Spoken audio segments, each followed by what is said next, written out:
I hear a lot of melodies from student composers that seem to go nowhere.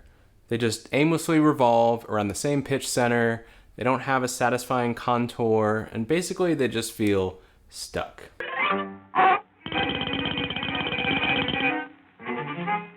Today, we're going to learn a 5-step process for writing a melodic skeleton that will serve as the guiding line for your melody. Once you have this skill down, your melodies will be more expressive, your form will be more satisfying, and overall, you'll be writing better music.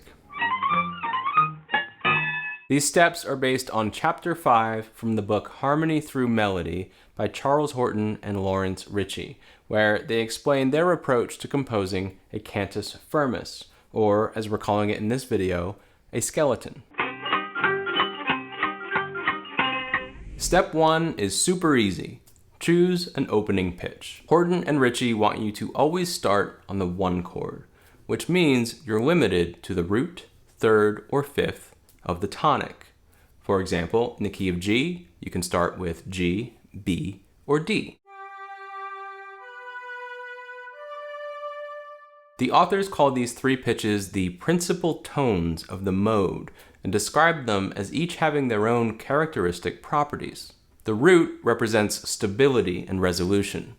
The 5th expresses a controlled tension, a balanced force, and the 3rd is the least stable and most mobile. Honestly, I think it's easy to overthink it, and which opening pitch you choose doesn't really matter that much. Just pick one of the 3 notes, and let's move on to step 2. Step 2 is to choose your melodic cadence, which just means your last 2 notes. In their very traditional approach, the choices are either 2-1 or 7-8, both of which come from the 5 chord of the key. So even melodically, we're also implying a harmonic cadence.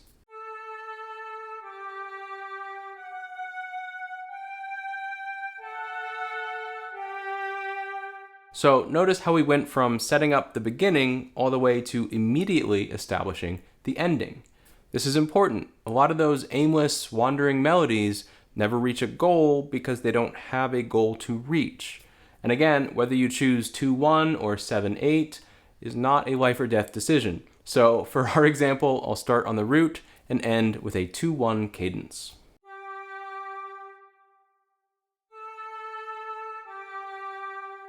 Pick a cadence, and then let's go to step 3. Step 3 is to outline the melody's contour. Now, I do know that music is sound, but the visual metaphors of curves and shapes really are helpful for writing a melody that develops in an interesting way. Horton and Ritchie have a unique way to come up with this contour, which is to draw it in the air with your hand. So maybe you start high and you work your way down with some bumps along the way.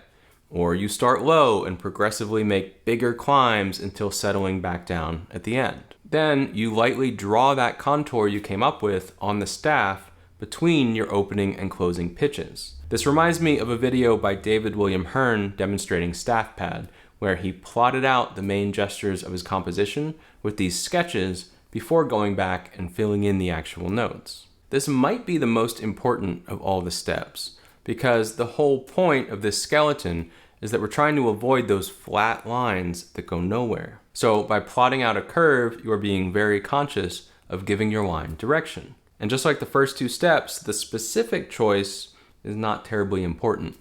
It's just a guideline. You don't have to follow it literally, but you are guaranteeing that you're being intentional with your writing. So to continue our example, let's plan for a shape like this. Step 4 is to use that contour and compose the middle. Horton and Ritchie recommend you aim for a length of around 9 to 16 notes, and that you write 4 or 5 notes at a time. Try out different things until you find something you like.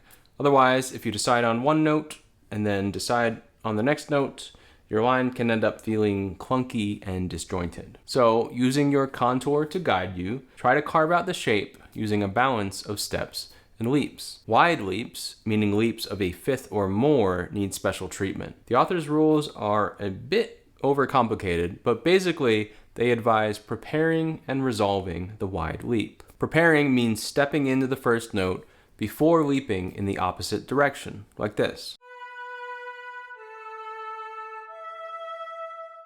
And resolving means to step away from the second note of the leap in the opposite direction, like this.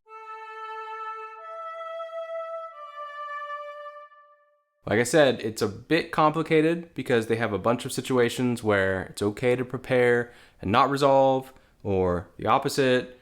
If you prepare a leap of a fourth, you don't need to resolve it. If you have two leaps in a row, one of them has to be a third, and so on. For practical purposes, getting started, just be aware that wide leaps do tend to stick out. That doesn't mean don't use them, it just means you should treat them with care. Also, avoid leaps of a tritone and avoid a line with notes all going in the same direction where the lowest and highest notes outline a tritone. No tone should appear more than 3 times in the whole line.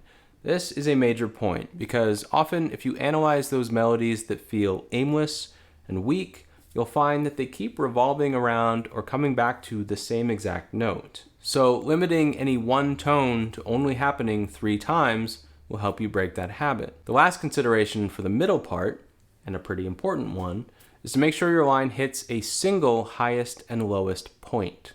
The highest pitch they call the apogee, and they recommend that you do not approach and leave it by leap, or it will sound too isolated. The lowest pitch they call the perigee, and that one they say is okay to approach and leave by leap. What's critical for both the apogee and perigee is that you only reach them once. I've actually talked about this before in a video about phrases. And if you look at many successful melodies, you will notice that the highest and lowest pitches only ever happen one time in the phrase.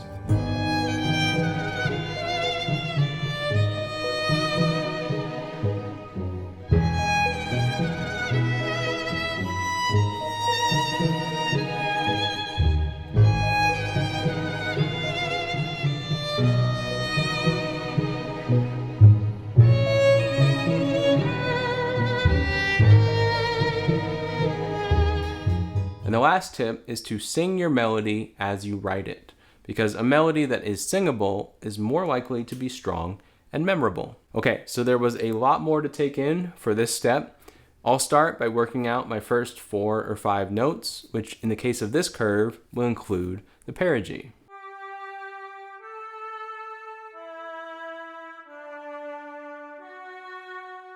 Next, let's follow the curve up toward an apogee.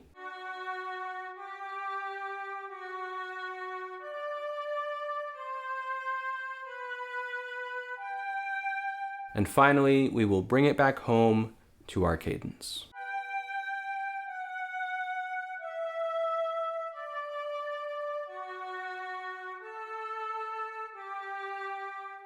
So here is our completed skeleton.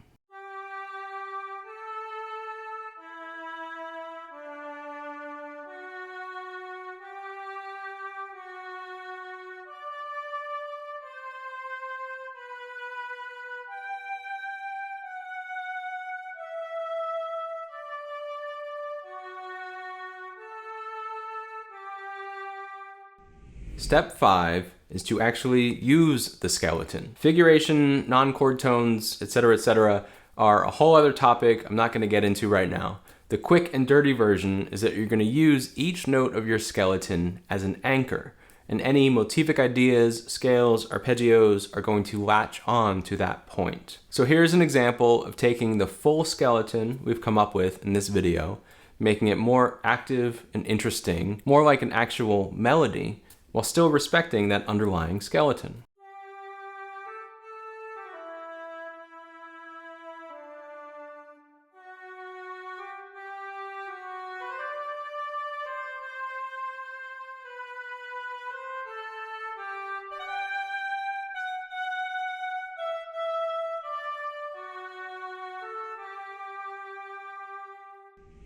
I think I've said it enough that using a hidden skeleton to guide your melody will vastly improve your lines, but it's still possible to mess it up with too many ideas or inconsistencies, which is why you really can't afford to miss this video here, where I explain a simple technique that will build on what you learned here and instantly make your melodies twice as good. Thanks for watching. I'll see you in the next one.